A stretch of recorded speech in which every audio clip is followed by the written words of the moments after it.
Hi friends, good morning. This is Srikanth. Today I will explain about rank between tax function in Power BI desktop. Okay.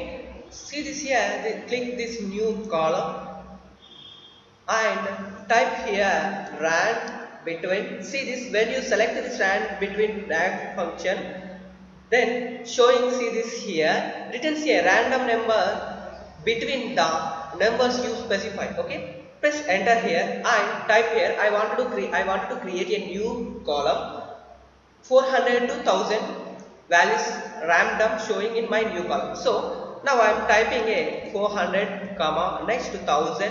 Next I am closing my rand between tags function. Okay, let's check this function. See this, it's automatically created random values 400 to 1000 in new column. Okay, this is rand between tags function. I will explain further class in real time using this rand tags function.